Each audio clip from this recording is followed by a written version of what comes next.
Hi everybody, I wanted to share a new counseling activity with you guys. I feel like it's been so long since I posted a video on YouTube, but I wanted to share a little craft I came up with, and you can find all sorts of ideas similar to this on things like Pinterest and probably YouTube.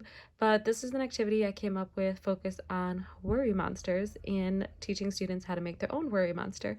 So I think that this came out absolutely adorable, and you only need a couple materials. It's super cute. I think the kids would really have a lot of fun making it, and it's something small. They can put it on their desk, they can take it home, keep it at school, whatever would work best for your students. And the nice thing about these, so I use these little furry pom-pom things, and I just noticed that they have like these little loops in them. So you could actually turn this into like a keychain and have them keep it on their backpack. They could keep it on like their school lanyard. They obviously can take it home or keep it on their desk, what have you. But it's super cute. And the set I got these on Amazon, and it comes with different types, and they're really soft, which is nice. And it comes in a giant bag like this. So this is the bag that it comes in, and it comes with a decent amount. So you're gonna need pom-poms. Again, I ordered these on Amazon, but you can probably find something similar on, I would imagine, like Michael's, AC Moore, Joann Fabrics, whichever craft store is closest to you. And Amazon, obviously, it's just, the easiest because you can purchase things easily, especially with Prime. It gets to you super fast. The other thing that you're going to want to purchase are little googly eyes. So this set I purchased again on Amazon, and I got this one because it comes with all different sorts of sizes, which is really awesome. And I figure students can pick what size eyes they want. And I also kind of like the cute little ones in the middle that have like eyelashes on them. I thought those were adorable. The one thing is, I thought that these were self-adhesive, and it said on Amazon that they're self-adhesive, but when I got them home, I was trying to like peel off the back, and unless I'm doing it wrong, I don't know, but for the life of me, I could not figure out how. So what I did was I took a hot glue gun and I put a little bit of glue on the backs of the eyes, and then I just glued them down. So this one, initially, like, the glue was coming out so much, I wasn't paying attention to how much glue was coming out of the glue gun. I kind of wasn't looking, and then when I looked down, I was like, oh my god.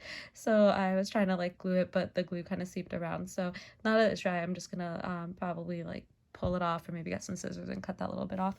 So just kind of be mindful of that, and obviously the kids would need support from like an adult to do that part. But regardless, I think it looks absolutely adorable, and the kids can pick like whatever color eyes they want and put it on their little worry monster. So I got this to use along with this book. This is called The Very Hungry Worry Monster, and will eat all your worries away. The book, I got this on Amazon as well. I feel like assume everything I purchase is mostly from Amazon. But it was written by Rosie Greening and illustrated by Lara Eid. And there's a website as well, but again, I purchased mine on Amazon, and I definitely paid less than $15.99, and that's the thing I like about Amazon too. When you're purchasing books, is a lot of times you can find them for so much cheaper than where you would if you bought them in store. Um, Sometimes Amazon has like coupons that you can use for purchases, or again with Amazon Prime, it's free shipping, free handling, free returns in case you don't like the book or you're not a fan of it. But anyway, so this book, it's a really cute, super simple book. It's a quick read, which is nice, but it's basically teaching students about like worry monsters and kind of what is a worry monster, and how worry monsters are basically there to help you, and they kind of take care of those worries and sort of help children understand, don't be so scared of some of the things that you might be, nervous about or afraid about, because your worry monsters are there to help you. But it also helps to like normalize feelings for students. And as you read it, you can talk with kids about, oh, have you ever felt that way? Have you ever felt scared or nervous or worried about that? And what do you do when you feel that way? What's a strategy that helps you, or a coping skill? This book, again, is great if you do zones. And I'm sure if you follow me on Instagram or on here, you're probably sick and tired of hearing me say, in my building, we do zones, but in my building, we do zones of regulation. And this is a really great book when you're focusing on the yellow zone with students, especially at the beginning of the school year, talking about, coming back to school. Students might be feeling nervous, anxious, worried. They might be feeling even excited, but have a hard time kind of containing their excitement. So, you could use the Worry Monster book and activity as sort of an extension to talk about those feelings with students. And in this book is cute because, this is sort of the little girl, the expert on worry monsters, and she's telling you about it, but then she starts over time worrying because she's searching for her worry monster and she can't find him. And then by the end of the book, you know, she finds him and realizes she put him in a safe place and forgot where she had put him. But it's just really adorable. And again, it kind of touches a little bit on coping skills or toolbox strategies for those who use zones. And it's just a nice way to give students an idea to talk about their feelings in a safe way, but also talking about how to handle those emotions that can sometimes be a little overwhelming. You can talk about like, what does it make your body feel like when you feel those emotions? And you can even do like a picture walk and read body language, have the students focus on the body language and talk about the features of the face and how those cues to you to help you understand maybe when someone else is feeling that way by reading their body language or their facial expressions.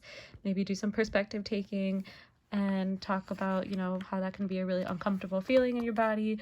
Talk about body triggers and those like body sensations that you might get when you're nervous or scared, like sweaty palms or your heart is racing. Maybe your speech gets like faster and you know, you're breathing a lot heavier. So you could talk about the different features, and that way too students start to recognize that, and hopefully over time, if you talk about it enough with them, they're able to sort of self-regulate themselves and realize like, okay, I must be feeling nervous because, you know, whatever their body triggers or sensations are. And then that's a cue for them too that maybe they need a coping skill to help them. So they could take a deep breath, they could practice doing things like yoga, thinking of happy thoughts like their pets, or draw, or, you know, whatever it might be, writing. So just an idea for counseling. And again, a simple way to use this, get some googly eyes, these little puffy palms or whichever pom-poms you want to use. And if they're self-adhesive, better. If not, just use a hot glue gun and glue them down.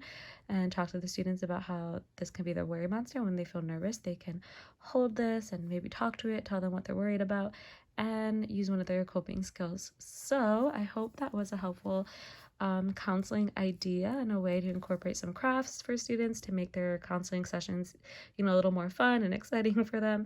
But this is a really great book, so definitely check out Amazon or your local bookstore. Maybe Scholastic might have it, and I know teachers, if you use their website, you can get like special deals and discounts.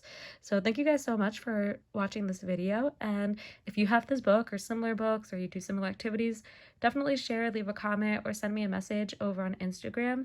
My Instagram page is School Psych Manda G, where I share a lot of activities related to social emotional learning, book recommendations, gameplay activities, how you can use games and books in counseling, and talk with students about their feelings and emotions.